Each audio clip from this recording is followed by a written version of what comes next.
You are now entering the Horror Sanctum.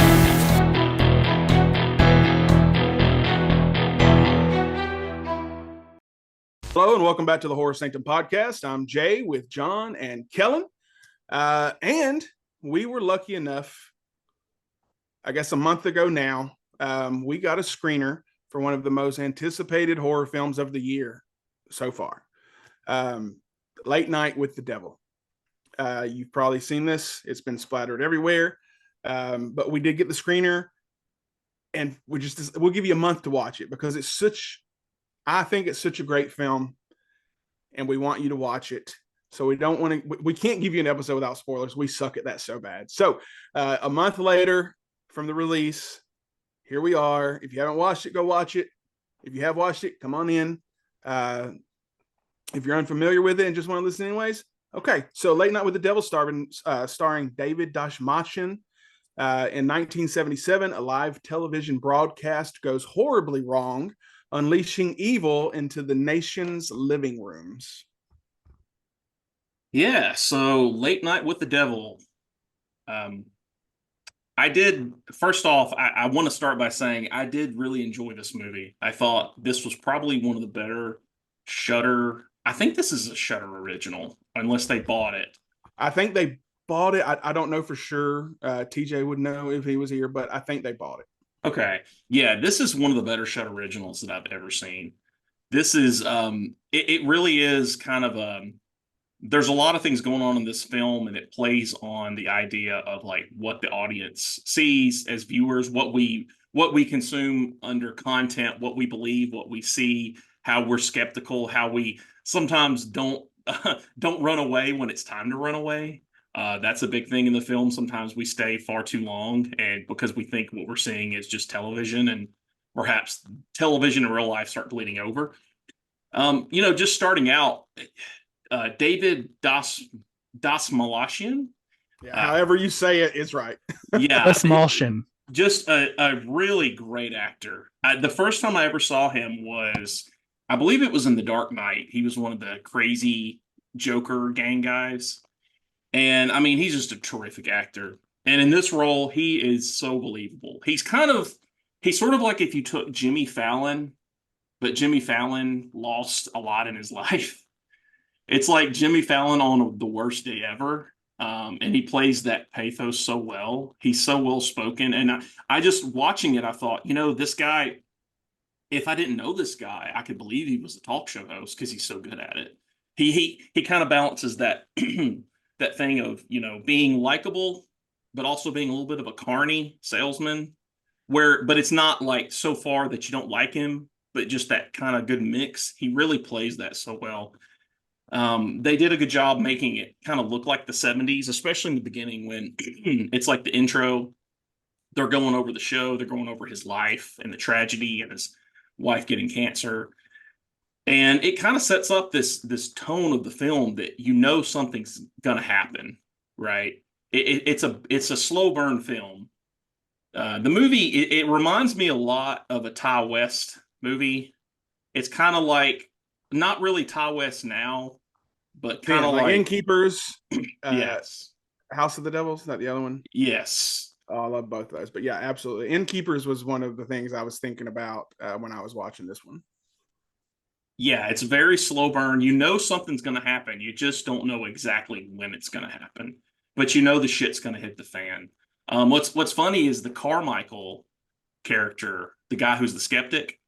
I don't know if you guys noticed this, but that is actually the guy from The Matrix who played Bane.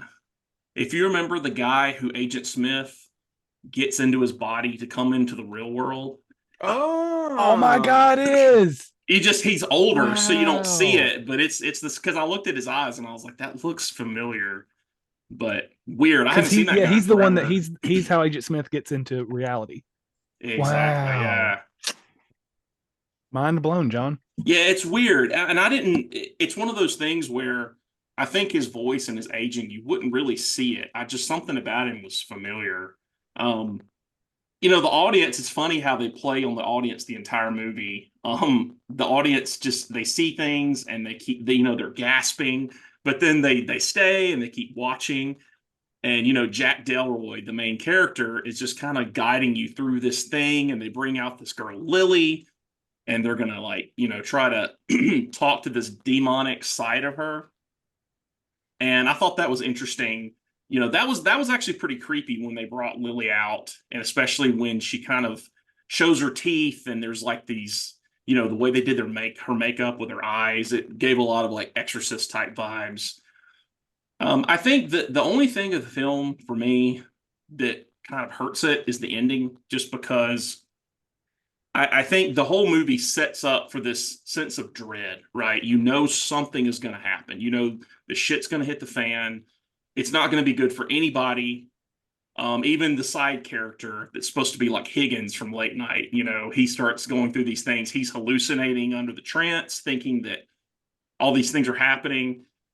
I just think that the ending, I don't know, it kind of goes a little bit VHS-y to me.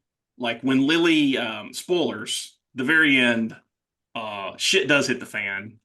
And Lily, goes crazy. Her head splits open. Light starts shooting out of her head. That point on to me is kind of where I was lost, just because I just felt that took it out for me. And I know it's hard. It's hard to end a film like this. It's hard to wrap it up nicely. But I just didn't like that choice. I feel like they could have done something a little creepier that wasn't so insane. Because like the minute I saw that, it felt like a VHS segment, right? It was like something off of, like, I don't know, something about that just didn't work for me.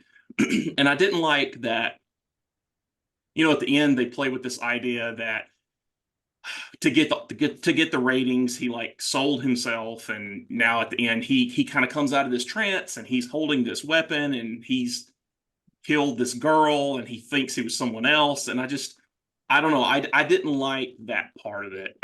And the thing is, like, I'm totally armchair quarterbacking this because I don't know how I would have ended it. I don't know what I would have done different. I just know that that's the only part of the movie that just didn't work for me. But that being said, I'm curious to get about what you guys think. Overall, I do think it's a really good movie. So, spoilers, considering I'm the most likely to absolute dump on a film, I loved this movie. Before you dive in, can you tell the story of how long and what we had to go through for you to actually watch this goddamn thing? Okay. So we got sent a screener, and I think it came through TJ. And so the first screener that we got, I had some free time, so I tried to go ahead and jump in and watch it. And I went through 3 attempts, and they gave us a 20 max. I went through 3 attempts and could not get the video to play on my phone. So I was like, okay, I'm going to stop. I'll try my tablet when I get home, guys. Just a heads up, it's not really working. John tried to help with some troubleshooting. Everybody else attempted to watch it. They ended up having to send us 2 other links because we burned through the first ones, everyone trying to watch. Then Jay finally got to see it. I think there was a couple of views left. John sees it, and there's 6 left. I try to go in again, and it's down to 1. And I didn't even click the screener thing. I go back in to try to pull it up, and it's gone again. So we have to re-request another series of screeners. We made so much money burning those onto DVDs, though. TJ ends up finally watching it, and he's like, "Oh, there should be at least 7 or 8 left." That was 1, and it didn't work again. Not on my tablet. So I was like, I guess I'm just going to be the one that doesn't get to see this movie. So about this point, we've gone through 60 attempts at screening this, and 3 of us have had a chance to see it. So TJ reaches out, gets 1 more screener attempt, get the 20. I try to watch it again. It ends up cutting out. It says there's 1 left. I don't know where the other 19 went, but I was like, okay. So I got on my work laptop. Sorry, LifePoint. I got on my laptop and finally pulled it up, and I watched it. Desperate times, man. It was the only way that it would work. Like I tried my tablet, I tried different browsers, I tried seeing if I could add on. I don't know what the issue was, but I did finally get to see it. And like I said, I absolutely adore this film. The style is fantastic. They did such a great job, like John said, of making this feel like this happened in the 70s. The outfits, the shooting style. This falls into that found footage genre, because that's what this is. It's kind of almost like a documentary, and then it goes into the found or the footage of the last episode of Night Owls, with Jack Delroy, played by the brilliant David Dashmalchian. And John said it again, and I know Jay will say it too. He's such a fantastic actor. The fact that he doesn't get more roles than he does is a crime, because he's everything I've seen him in. He's amazing. He does such a good job playing a variety of characters. So I would love to see him get more recognition, get some bigger roles, kind of like Cillian Murphy, with you can't even call it his breakout role, but it's kind of like his homecoming role with Oppenheimer. He had been in Peaky Blinders, had some recognition there. People knew he was a good actor, but then this finally kind of puts him in that A tier category of actors. So it would be nice to see him get some recognition like that, get some bigger roles. But he's fantastic in this. Like you again, I'm just going to keep repeating. John said, he makes you believe he's a late night talk show host. He plays this character so well. And the desperation of and it almost feels like he's desperate to hold on to this because he's lost everything else. His wife dying of cancer. He's kind of adrift. He's not being able to beat Carson, the king of late night. He's holding on to the hope that someday he'll finally be on top. That desire that most people have is to just climb that mountain and stand on top of it, even just for a fleeting moment. And like John said, he goes through at the end where he's kind of sold his soul to the devil, quote unquote, to finally get those ratings that he's always wanted, to finally be number one. I don't know if y'all remember the ratings wars of the 90s between Channel 4 and Channel 5, or NBC and CBS, where NBC was just crushing it with Frasier and Seinfeld and Friends. And it was just, that was like the Nielsen ratings in the paper were such a big thing. I remember with the TV Guide and everything, and seeing who was number one for the ratings for the night, for Monday, for Tuesday. I was a kid and I was still fascinated by this. So his obsession with wanting to get the numbers in, to get the audience to finally pull, and then it's what drags him through this horrible show, where it's like John said, you should run away, but he can't, because his producer's telling him, this is it. This is the one. Our numbers are through the roof. And it keeps pulling him back in. It keeps pulling Jack into the role of late night talk show host, because he's on the cusp of what he's the only thing he has left, and that's this show, becoming the number one show of late night, at least for a fleeting moment. And then everything goes to shit. I mean, and it keeps getting worse. Like I said, the soundtrack, the film work, everything in this movie is so well done. I get what John's saying. The ending is kind of almost jumps the shark.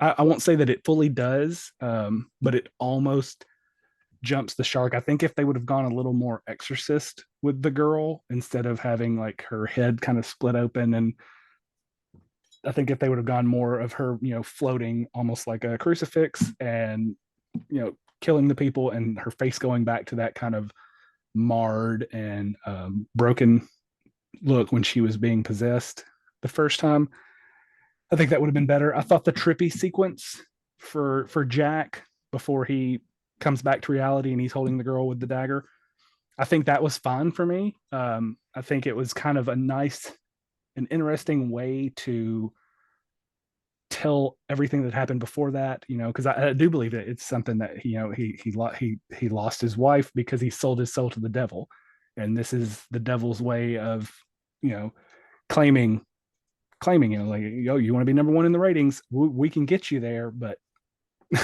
it's going to destroy you.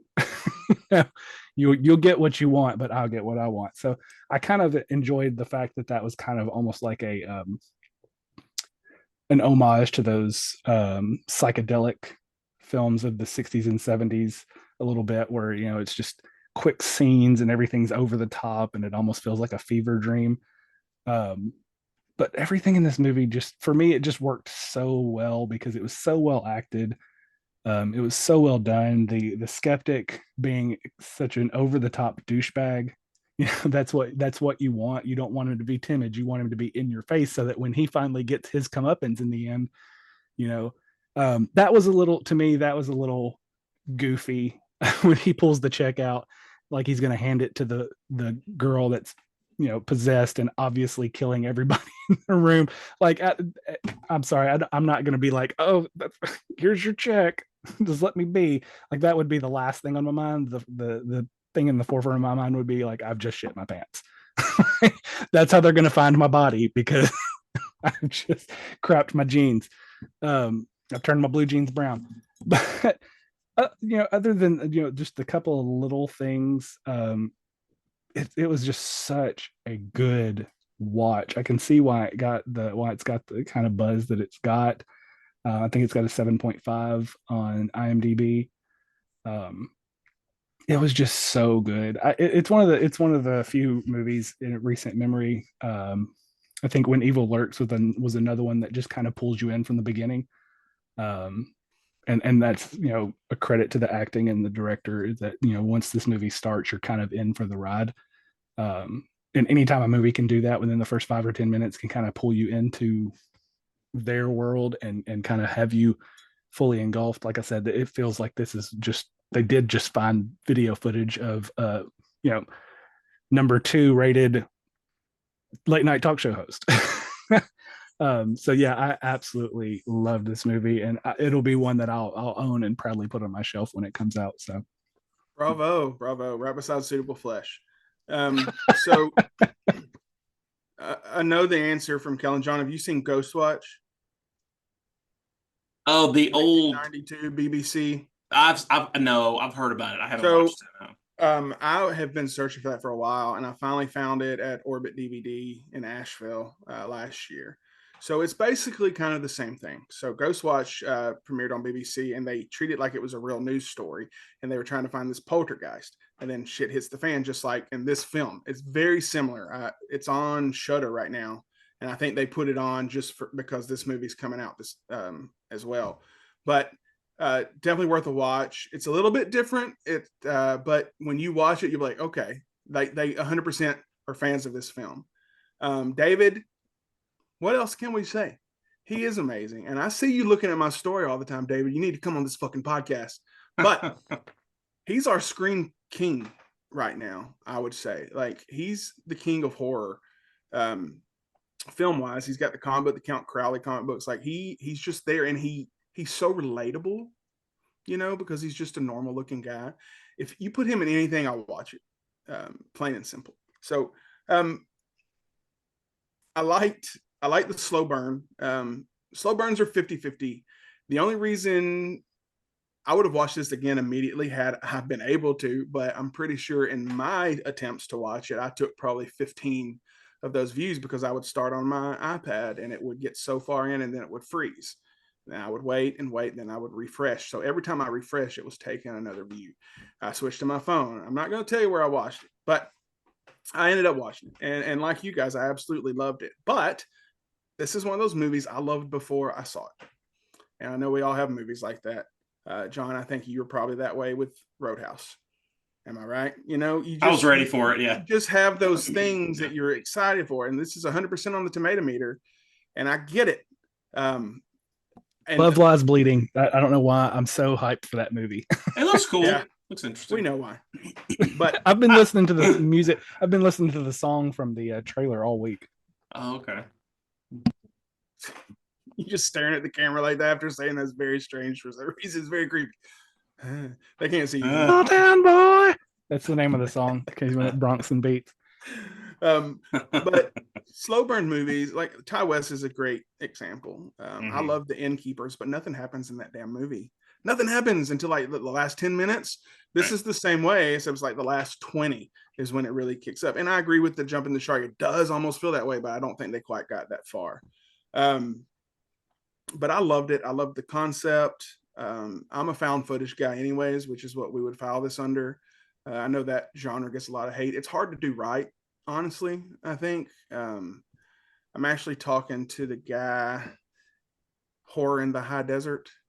Anybody else seen Nice. those? That's So that awesome. was one I've never really had the desire, and I found it on the list one time when I was searching found footage. I went through like a found footage phase, and okay, I'll check it out, and it was very good. And then they made a sequel, very good. He's currently making the third right now, so hopefully we'll see him in the future on here with us. But Nice.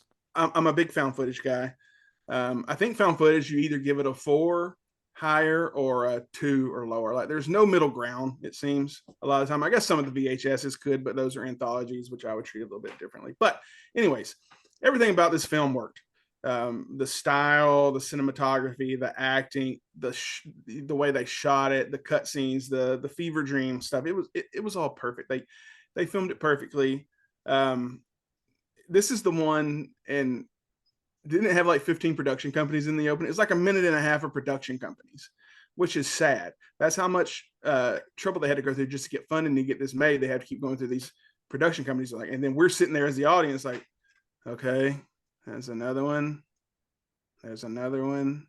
This must be the last one. No, 10 more. Okay, but thank you to all those companies who chipped in and whatever else you contributed to the film, because we loved it, and we appreciate you doing that. So I do wish David would get more work too. I think he's done a lot more than we think of, like smaller roles.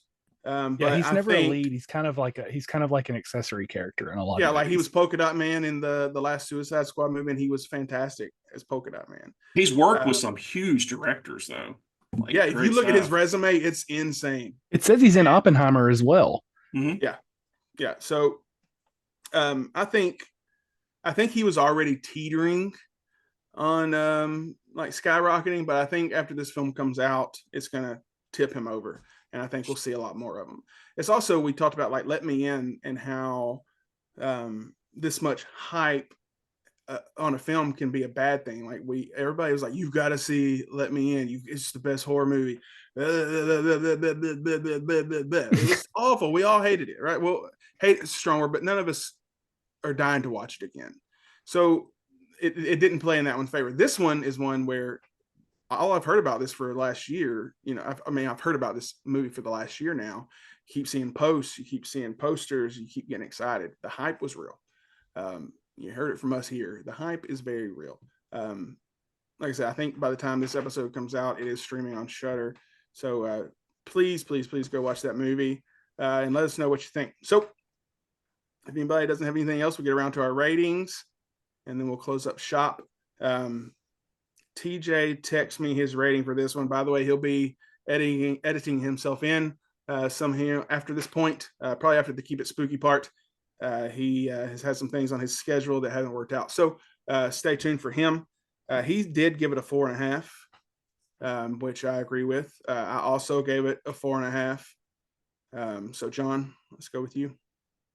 My initial rating when I watched it, the ending really kind of pissed me off because I liked the movie so much. Like I was so invested halfway through, I was like, holy shit, this is like a really, really good film, not just a horror film. And the ending really made me mad. So initially I gave it a 3 out of 5. But like I thought about it and I was like, I don't want to be that harsh.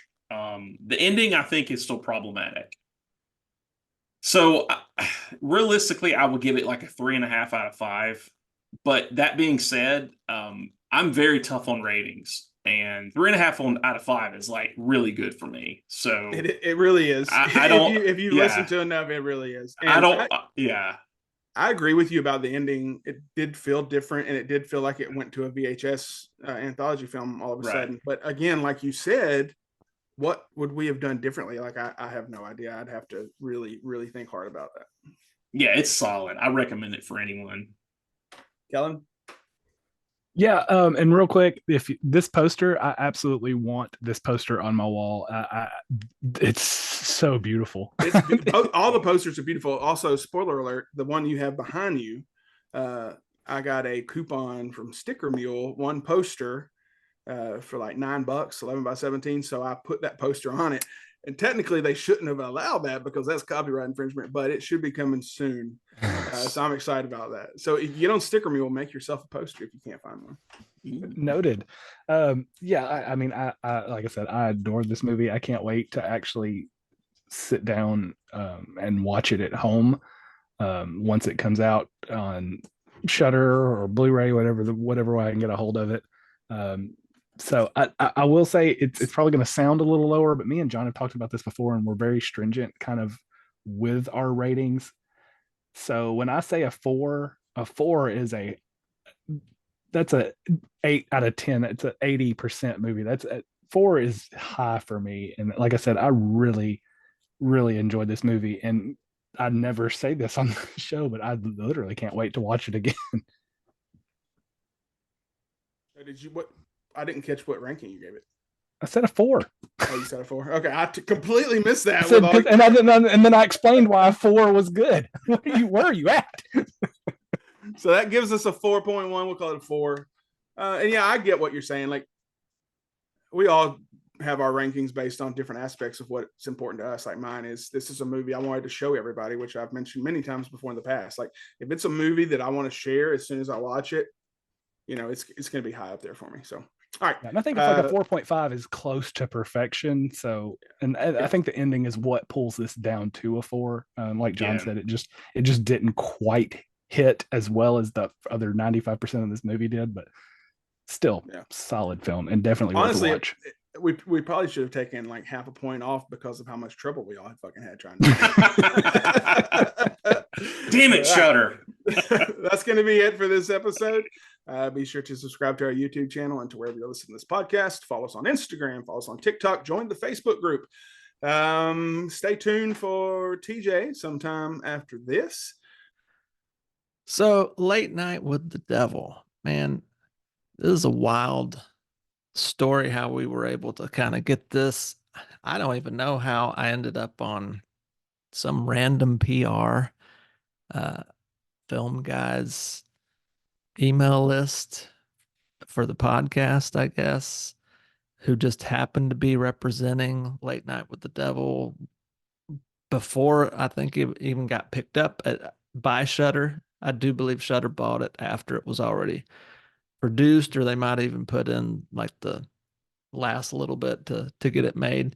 As I think Jay had mentioned before, had a lot of production companies and entities coming together to get this made, which for low budget horrors, not uncommon now to have that be the case. I mean, look at half the Blumhouse films have like 7, 8 different production entities in association with Blumhouse just to get a film made. And I know this was probably lower budget than, I don't know the numbers exactly, but probably just a few million budget. But they recreate the late 1970s excellently. They keep it tight. It's mostly that late night set. I love, what is this dude's name? The dude from Scanners who makes dude's head blow up. Michael Ironside. I love his narration in the beginning of the film. I think his gravelly voice just brings a lot of gravitas to the backstory of how David Dashmalakian, however you say his last name, that's what I'm going with, how his character has come to this moment, trying to still be competitive in the late night race, even though Carson has long since succeeded him. And that kind of paralleled the actual late night wars of, David Letterman and Carson, and then later Letterman and Leno. There's usually always a strong number one and somebody nipping at the heels of number two. That's maybe less the case now. But now you got Kimmel and Fallon.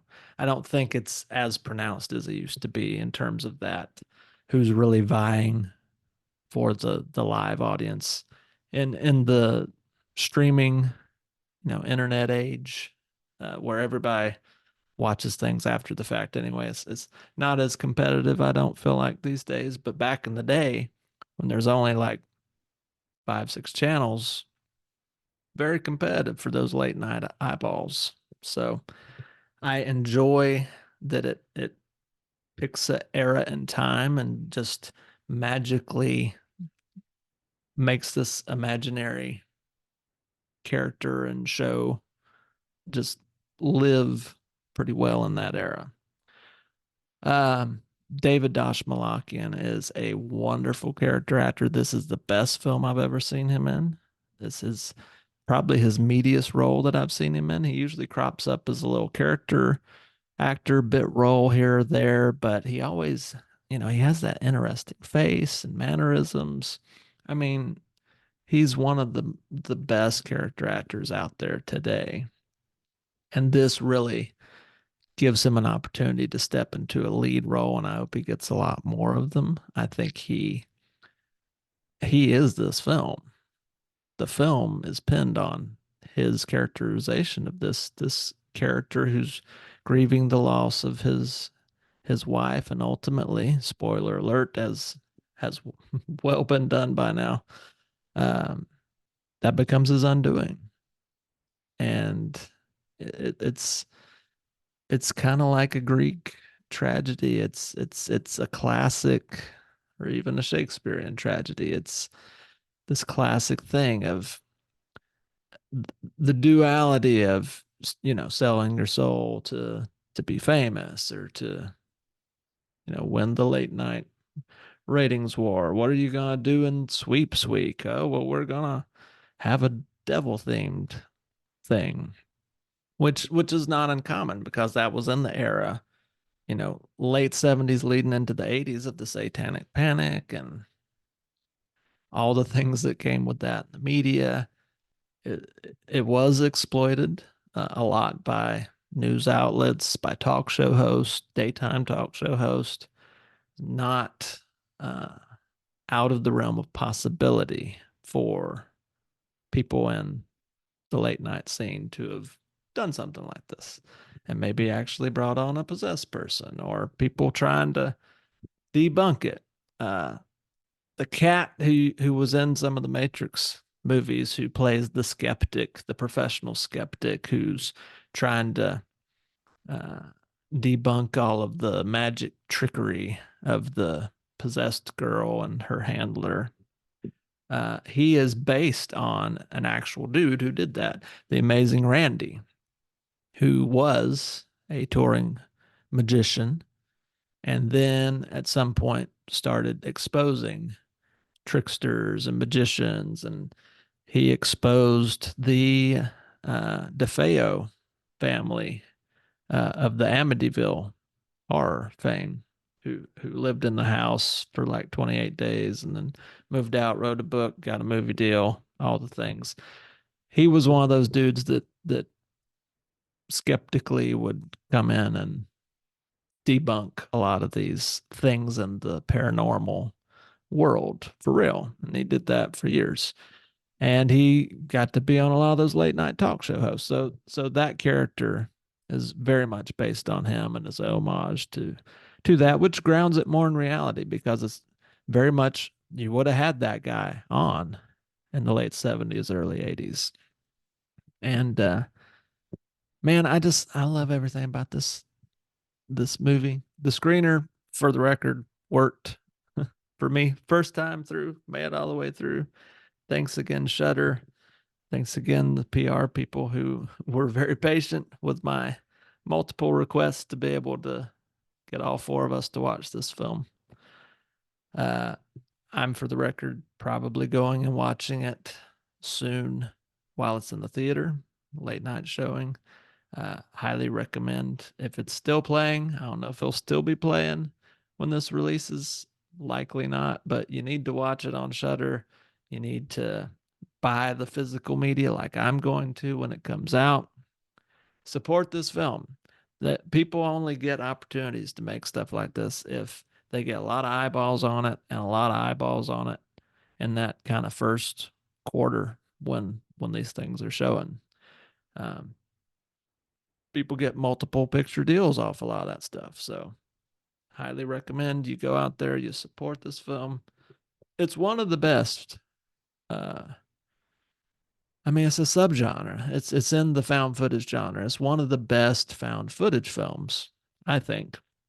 but it's the subgenre of the found footage film that actually attempts to do like a live action presentation of something like on TV or radio. I can only think of a handful, like I believe the last broadcast, which some people errantly uh, throw out as being like the first found footage film, even before Blair Witch, because it came out in '98. Actually, the first found footage film, I believe, is the McPherson tapes or McPherson tape in 1989, which was later remade in 1997, 98, I think 98, as alien abduction, some incident in Lake County or something. I don't know. Apparently scared the pants off Jay when it come out and he watched it on TV at his grandma's house. So there's that. But this more lives in that rare space like Ghost Watch, the very famous I think it come out in the early 90s, like 92 BBC program that kind of went out as a fake news report, very similar to what Orson Welles did in the late 30s, I think 38, with his War of the Worlds radio broadcast. If you didn't catch that one little disclaimer at the beginning of his show saying, hey, this is a dramatization, they were in character for the whole radio broadcast. They presented this Ghost Watch TV show as being like a report of going through a house that has a ghost and doing it on a live over the air broadcast as a news special. And then it gets creepy all throughout. It's got little things, but then gets really freaky at the end. This definitely shares that DNA. Late Night with the Devil and Ghost Watch are like sister films. And I think they're the two best to pull off that concept. Would make a great double feature. I think Late Night with the Devil's a little bit better. Uh, it is a slow burn though, as was mentioned. It's, the last 15, 20 minutes is really what it's all about. I do think it starts to go a little too far, a little off the rails in that last 5 minutes, probably, where they try and take it up one extra level to where, oh, the devil's getting out into the airwaves and going to infect everybody. This was a very small story. It needed to stay kind of in the spirit of what it was starting out as. Like, this is affecting this one guy and his crew and this little girl and her handler. It's a small story, it's a small cast. Keep it that way. Don't try and go too big. So that's the only reason for me it's not a 5, because I love this film. I will rewatch this film multiple times, even though it is a slow burn, because it's so well acted, it's so well structured. It gives you just enough to keep you wanting to watch, and it's not going to end well. You get the sense of that all throughout, the sense of dread and desperation by David's character, that I need this to work. I don't have anything else in my life other than this show. I we're not going to stay on the air if we don't bring up our ratings. We got to bring up our ratings. This is a sweeps gimmick to make that happen, to keep this show, to keep the crew employed, to keep me sane, so I'm not just depressed at home thinking about my dead wife. It's very well paced. I would have pulled back about 10-15% towards the end and not totally tried to possess all of the world or whatever they were hinting at. I think it went a little too far, but it's not enough to totally derail it for me. It might be for some people, but I think the whole overall effect is still so good that that's very forgivable. And I hope the Blu-ray has some good special features. The way this like late 70s set and time period was very well recreated, even in the lighting, and wardrobe was great. it's just a great kind of fly on the wall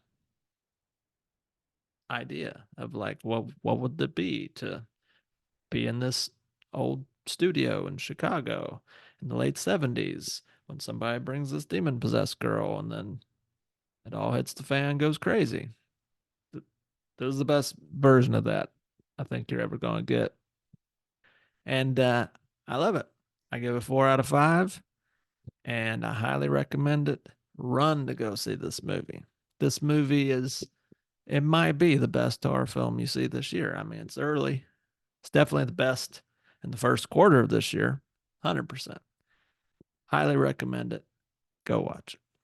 Let me turn my script around, make sure I didn't miss anything. I don't know what our next episode is. We haven't recorded it yet, but come back next week. And yeah, sign off. I'm Jay with John and Kellen. And until next time, Keep it spooky.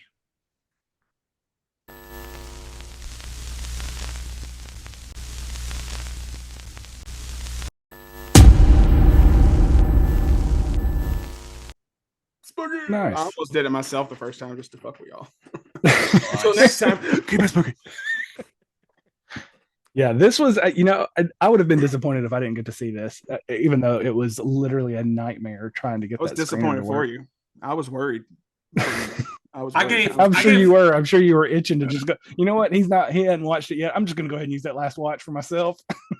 I gave did a we 4 give- stars to Willy's Wonderland. That was the last 4 stars I gave the movie.